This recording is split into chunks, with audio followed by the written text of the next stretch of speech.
9-ാം നൂറ്റാണ്ടിൽ കാർവേണി എന്ന ദേവദാസിയുടെ മകളായിരുന്നു അതീവ സുന്ദരിയായിരുന്ന അല്ലി. അഭൗമ സൗന്ദര്യത്തിനുടമയായ അല്ലിയെ ആരും മോഹിച്ചു പോയിരുന്നു. കൈലാസനാഥന്റെ പൂജാരിയായിരുന്ന നമ്പിയെ അവൾ സ്നേഹിച്ചു.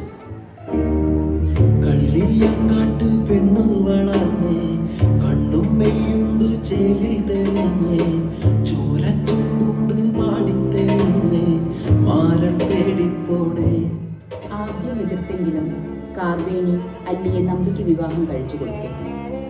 ധനമോഹിയും സ്ത്രീലമ്പടനുമായ നമ്പിയുടെ യഥാർത്ഥ സ്വഭാവം പതിയെ പതിയെ പുറത്തു വരികയും കാർവേണി നമ്പിയെ വീട്ടിന് പുറത്താക്കുകയും ചെയ്തു.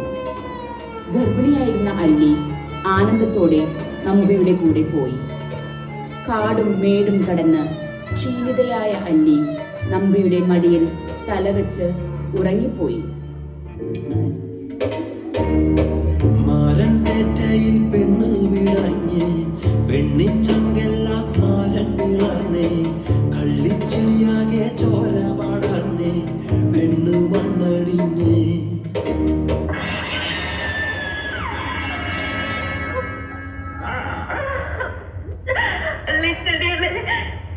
നിങ്ങൾ മാത്രമാണ് സാക്ഷി.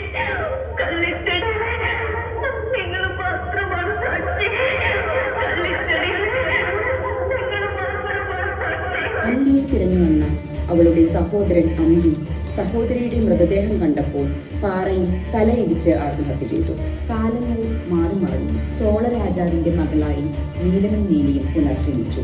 രാജ്യത്തിൽ കാണുന്ന ദുർമരണങ്ങൾ പുനർജന്മ സന്തതികളാണെന്ന് ജ്യോതിഷത്തിൽ പറയുകയും അവരെ പഞ്ചവൻകാട്ടിലേക്ക് നാടുകടത്തുകയും ചെയ്തു. നീലി നാടിന്റെ പേടി സ്വപ്നമായി.